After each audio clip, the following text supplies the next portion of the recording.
Welcome, everyone, to the Senior Care Insights YouTube channel, your place for really valuable information on staying healthy and well as we get older. And hello from me, too. We're really glad you could join us today. We're both experts with years in health and psychology for older adults. And today, well, we've got a really important topic to unpack.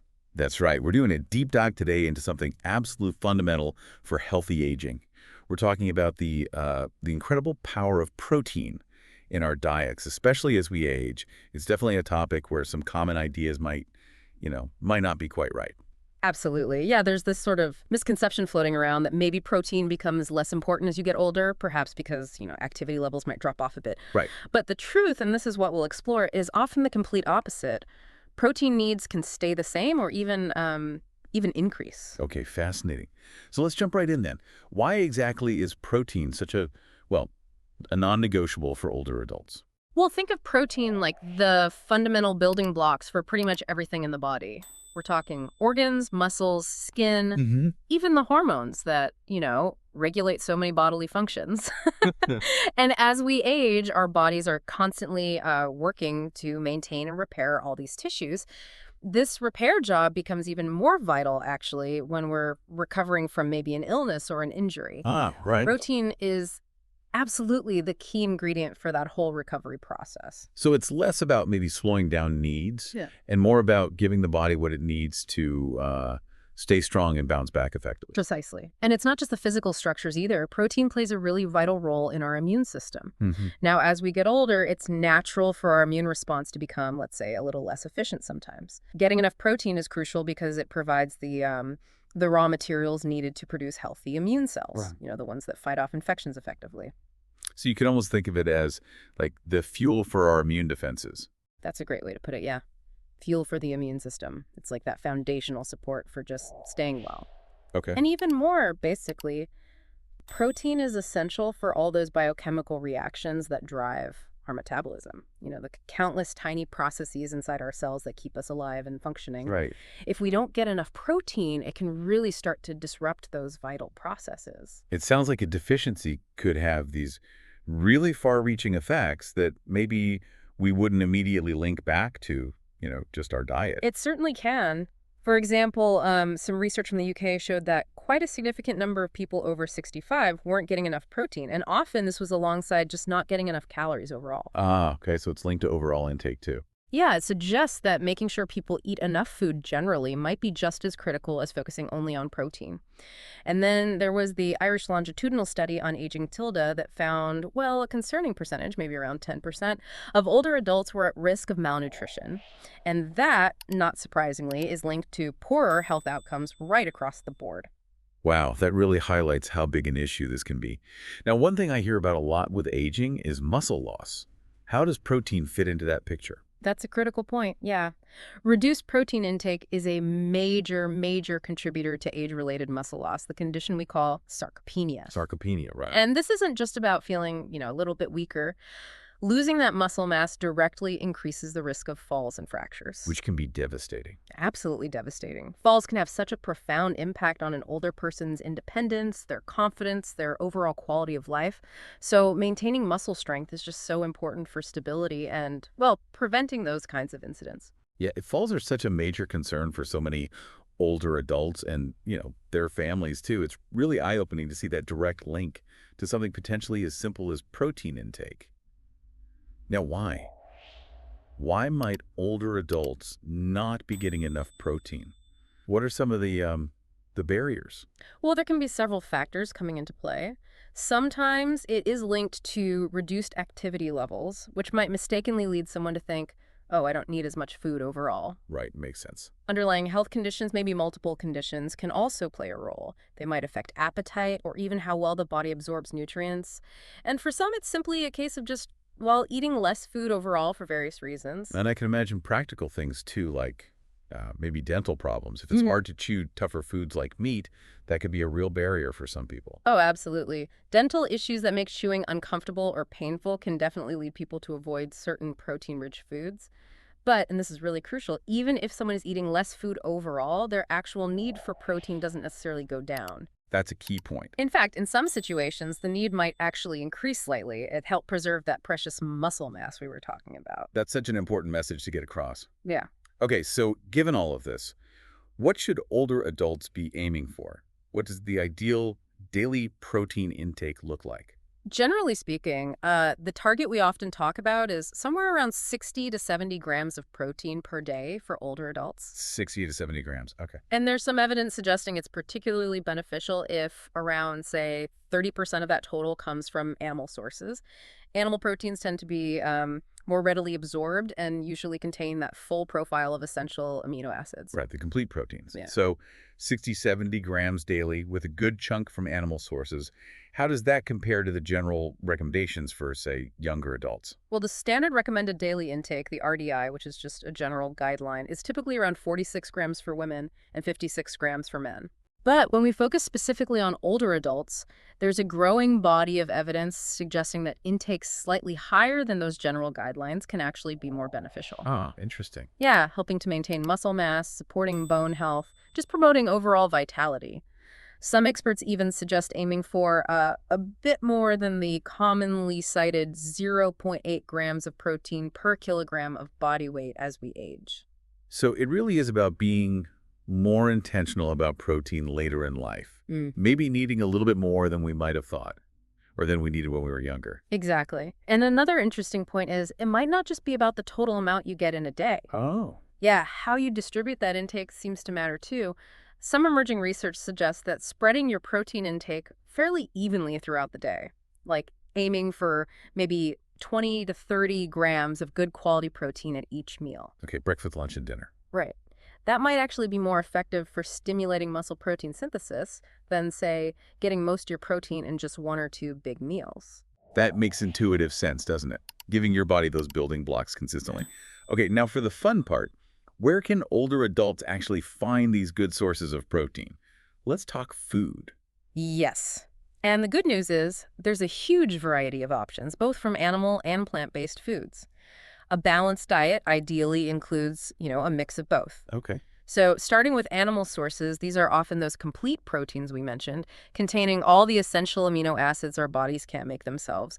Meat is obviously a well-known one. Something like pork, for instance, gives you around 13 grams of protein in a 100-gram serving. Mm-hmm. It's generally a good idea to focus on leaner cuts of meat and aim for a moderate portion size, perhaps around 100 grams a day, something like that. Right, lean meats get you the protein without maybe too much saturated fat. What other animal options are particularly good? Oh, eggs. Eggs are just a nutritional powerhouse. One large egg gives you about 6 grams of really high-quality protein. And the protein in eggs is highly bioavailable, meaning our bodies can absorb and use it very efficiently. And interestingly, a lot of that protein, along with other key nutrients, is actually in the yolk. So don't just eat the whites. Good tip. Yeah. For someone who might be a bit low on protein, just adding one egg to their daily diet can be a really beneficial and, pretty accessible strategy. Eggs are so versatile and usually quite affordable, too. Fantastic option. What about dairy? Dairy is another excellent source. Milk, for example, it varies, but it contains maybe 3 to 8% protein, and it provides all those essential amino acids. Plus, of course, it's a major source of calcium. Crucial for bones. Absolutely crucial for bone health as we age. Yogurt is great too, especially Greek yogurt, which is particularly packed with protein. I love Greek yogurt. Me too. Yeah. And then you have things like cottage cheese and various other cheeses, Parmesan, Swiss, mozzarella, cheddar. They all contribute useful amounts of protein. There's even some research suggesting that regular yogurt consumption might positively impact bone mineral density and support physical activity levels in older adults. So dairy offers that fantastic combination. Protein and calcium. Both so key for healthy aging. Okay, how about seafood? Fish. Yes, fish like tuna, for example, is not only a great source of lean protein, but also gives you those really important omega-3 fatty acids. Good for the brain, right? Good for the brain. And they can help reduce inflammation, which is often a concern as we age. The general recommendation is to try and aim for at least, say, 3 fish meals per week. Okay. And here's a tip for extra calcium, especially for bone health. Smaller fish, like sardines maybe, if they're cooked really thoroughly so the bones become soft and edible, you get calcium from the bones too. Oh, clever. Yeah, and shrimp is another excellent seafood choice. It's relatively low in calories, quite nutrient dense, but also contains those beneficial omega-3s. Lots of great choices from the sea then. And poultry, chicken, turkey. Yes, absolutely. Poultry like chicken breast and turkey breast are fantastic options. Very lean, high in protein, and incredibly versatile. You can use them in so many different meals. Okay, so plenty of excellent animal-based sources. Now let's flip over to the plant-based side of things. What are some really good plant-derived protein sources for older adults? Plant-based proteins are incredibly valuable, and they often come packaged with other great health benefits like fiber. Soybeans are a real standout here. They contain around 40% protein, which is quite high for a plant food. Right. This includes versatile options like tofu and soy milk. They're also rich in minerals and provide really high-quality protein. Aiming for maybe around 50 grams of soy products daily could be beneficial, but like most things, moderation is usually sensible. Don't overdo it. Right. Soy is so adaptable in cooking too. What other plant foods are protein stars? Lentils. Oh, Lentils are just excellent. They're packed not only with protein, but also loads of fiber, magnesium, potassium, iron, folate, lots of good stuff. hmm. They're a fantastic and usually very affordable option, especially for vegetarians and vegans, of course. And then you have various types of beans. Black beans, kidney beans, even green beans have some protein. Legumes in general are powerhouses. So legumes are definitely a go-to in the plant world. What about nuts and seeds? I often snack on those. Yes, nuts and seeds are great. Things like almonds, pumpkin seeds, flax seeds, sunflower seeds, chia seeds, peanuts, sesame seeds, they all contribute a good amount of protein. Plus, you get healthy fats, fiber, and various vitamins and minerals. Good package deal. Exactly. Peanut butter can also be a convenient source, but just be a bit mindful of portion sizes there, as it is quite calorie dense. Right. Easy to overdo peanut butter. Okay. Nuts and seeds are good for adding texture and flavor too. What about grains? Or even some vegetables? Do they contribute much? They do. Even some grains offer a pretty significant amount of protein. Oats, for example, are about 14% protein. Quinoa is around 15%. Hmm. And things like Ezekiel bread, which is made from sprouted grains, can be as high as 20% protein. That's quite high for bread. It is, and these grains also provide valuable fiber and B vitamins. And surprisingly, maybe some vegetables like broccoli and Brussels sprouts actually have a higher protein content compared to many other vegetables. So, every little bit adds up across your diet. It's really good to know that protein is found in such a wide range of foods, not just meat and eggs. Now, what about protein supplements? Things like whey protein powders, are they something older adults should consider?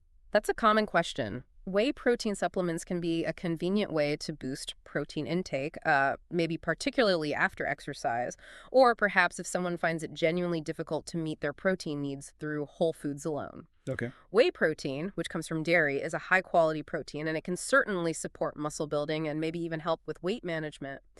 There are even some studies suggesting it might be more effective than, say, soy protein for stimulating muscle protein synthesis, particularly in older men. Interesting comparison. However, the general advice is usually to try and prioritize getting your protein from whole food sources whenever possible. Right, because those offer more than just protein. Exactly. Whole foods provide that whole package: fiber, vitamins, minerals, other beneficial compounds. So supplements can have a role, but think of them as just that, supplements. And it's always a good idea to discuss starting any new supplement with a doctor or a registered dietitian first. That's very sensible advice. Okay, so we spent a good amount of time talking about why protein is so vital and how to get enough. But like with many things in nutrition, is there such a thing as too much protein for older adults? Are there potential downsides or risks we need to be aware of? That's a really important question to address, yes. Balance is key. While protein is absolutely essential, consuming very high amounts, especially if it's coming mainly from fatty animal sources, can also mean you're getting a high intake of saturated fat and overall calories. Ah, And that potentially could contribute to unwanted weight gain, and it might increase levels of LDL cholesterol, the bad cholesterol, which in turn raises the risk of cardiovascular disease. So, yes, the source of the protein definitely matters. it sounds like it's about finding that sweet spot, then getting enough protein, but without loading up on other things that might not be so healthy, depending on the food source. Exactly right. Another potential concern with a very high protein diet is that it might inadvertently push out other important food groups. Like what? Well, if you're filling up on huge amounts of protein, You might end up eating fewer fruits, vegetables, and whole grains, and that could lead to a lower intake of dietary fiber. And fiber is so important. Crucial. Low fiber intake can lead to digestive issues like constipation, which is common enough anyway, and potentially, over the long term, it might increase the risk for other health problems, things like certain types of cancer, obesity, heart disease, maybe even type 2 diabetes. Wow, so focusing too heavily on just one nutrient can have unintended consequences elsewhere. It really can. Fiber is incredibly important, especially as we age. There's also been some discussion and research around a potential link between very high protein intake and bone health. Oh, Well, the theory basically is that metabolizing large amounts of protein might lead to increased calcium being excreted from the body through urine. so potentially weakening bones. That's the concern, yes. However, it's a bit complex. It's worth noting that plant-based proteins and also dairy products, because they often come with minerals like potassium and calcium, might actually help to buffer or counteract this potential effect. So the overall picture on protein and bone health is still being actively researched, and it's not entirely straightforward. It really highlights how complex nutrition is, doesn't it? How different nutrients interact in the body. It absolutely does. And just a couple more points on potential risks. Some observational studies, so not proving cause and effect, but showing associations, have suggested a possible link between high consumption of red meat and an increased risk of colorectal cancer. Okay. Whereas, on the other hand, higher intakes of plant-based protein have sometimes been associated with a potentially lower risk. Interesting contrast again. Yes. And finally, just to clarify something. For most healthy older adults who are doing regular, moderate exercise like walking or swimming significantly, cranking up protein intake way beyond the recommended amounts isn't necessarily needed to see the benefits of that exercise. The body utilizes it well within those general recommendations we discussed. That's really good information to keep things in perspective. Okay, so we've covered the importance, the amounts, the sources, and some potential pitfalls to be mindful of.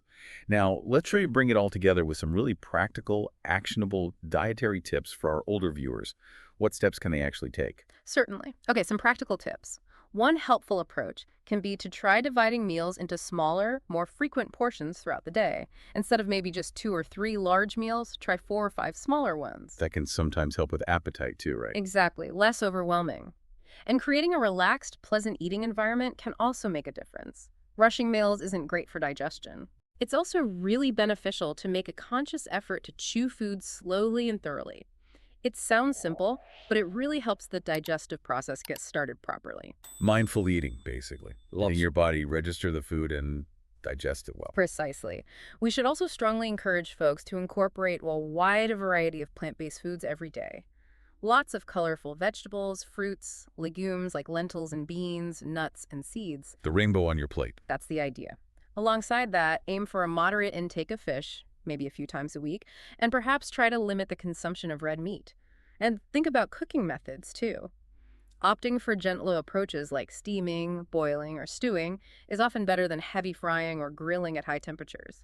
These methods can help retain nutrients and are often easier on the digestive system. Those are great practical tips. What about making food more appealing, especially if, say, appetite isn't what it used to be? Variety is definitely key there. The more diverse the foods you eat, generally the more appealing meals can become. Different colors, textures, flavors. Keeps things interesting.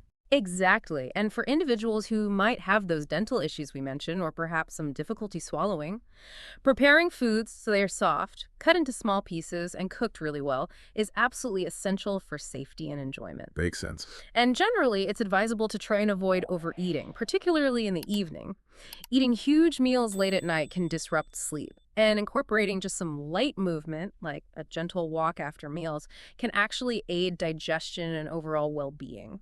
Simple lifestyle tweaks can really add up. What about things like fats, salt, and maybe those comforting but sometimes less than healthy drinks? Yeah, good points. It's wise to be mindful of the types of fats we consume. Aim to reduce saturated fat, found mostly in animal products and some processed foods, and overall total fat intake. Limiting cholesterol-rich foods, like organ meats, liver, kidneys, is also generally a good idea for heart health. Okay. And salt. Reducing the amount of high-salt foods and things like salty pickles is important, mainly because of the strong link between high salt intake and high blood pressure or hypertension. Very common issue. Very common. And then, yeah, stimulants like coffee and strong tea, it's usually best to limit those, especially later in the day, as they can definitely interfere with sleep patterns. Good holistic advice there, looking beyond just the protein itself. Now, what about two often underappreciated players? Fiber and hydration. How crucial are they? Oh, absolutely crucial. Fiber is essential for maintaining healthy digestion and preventing constipation, which, as we know, can be a persistent issue for some older adults. Definitely. So making sure to include plenty of vegetables and fruits in the diet every day is key. Aiming for around 25 grams of fiber daily is a good target. That includes soluble fiber found in things like oats, beans, and apples, which has added benefits like helping to manage cholesterol and blood sugar levels. So how much veg and fruit does that translate to, roughly? Generally, aiming for around 300 grams of vegetables and maybe 100 grams of fruit daily is a good goal to help reach that fiber target. Okay, that's helpful. And fluids. Hydration is vital. Aim for about 1.5 to 2 liters of fluids per day. That's roughly 6 to 8 glasses. And the key is to drink consistently throughout the day. Don't wait until you feel really thirsty because the sensation of thirst can actually diminish a bit as we age. Ah, good point. Proactive drinking. Exactly. Beneficial drink choices include water, obviously, but also things like green tea, or maybe some calming herbal teas like lotus seed or water lily stem teas. It's generally best to limit sugary drinks and beverages that are very high in caffeine. Right. Staying well hydrated and getting enough fiber. Such fundamental pillars for good health at any age, but perhaps especially important later on. Any final lifestyle recommendations to sort of round out the picture to complement that protein-rich balanced diet? Yes, absolutely. Regular physical activity is huge. Even something as simple and accessible as a 30-minute walk each day plays a critical role in maintaining muscle mass, bone health, and just overall functional ability. Use it or lose it. Right. That's basically it, yes. Also, trying to maintain a consistent and healthy sleep schedule is really essential. Sleep is when the body does a lot of its repair and recovery work. And finally, something we always recommend is regular health checkups. Seeing a doctor or healthcare provider, say, at least every 6 months, maybe more often depending on individual health needs, is so important for catching any potential health concerns early and managing them effectively. Prevention and early detection, always the best strategy.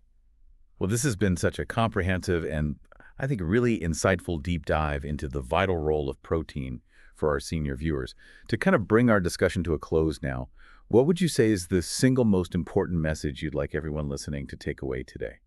I think the key takeaway really is that getting adequate protein is truly essential for maintaining health, strength, and overall well-being as we get older. It's just fundamental for supporting muscle mass, bolstering our immune function, and helping us maintain physical function and independence for as long as possible. And it's not just about piling on the protein, is it? It's part of a bigger picture. Not at all, no. It's really about embracing a well-rounded, balanced dietary approach. That means including a variety of diverse protein sources, getting some from animal foods, getting plenty from plant foods, and, as we discussed, being mindful of those potential risks linked to excessive intake, especially from less healthy sources, and always considering the overall nutritional quality of your diet. So a balanced, thoughtful approach to protein intake really is a powerful tool for healthy aging. Precisely.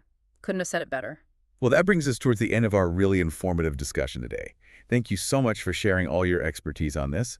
And to all of you watching and listening, we truly hope you found this deep dive into the power of protein for older adults valuable. Hope it was helpful. If you did find it useful, please do take a moment to give this video a thumbs up. It really helps the channel. Maybe share it with friends, family, or anyone you think might benefit from this information. And please, leave us a comment below. Let us know your thoughts, or if you have any questions. Yeah, we always value hearing from you and engaging with your comments. And most importantly, if you haven't already, please make sure you subscribe to the Senior Care Insights channel. And don't forget to click that little notification bell. That way, you'll be the first to know whenever we release new content covering all sorts of aspects of senior health, psychology, and well-being. Stay informed. We're here to support you on your journey towards healthy, vibrant aging. Thanks for tuning in.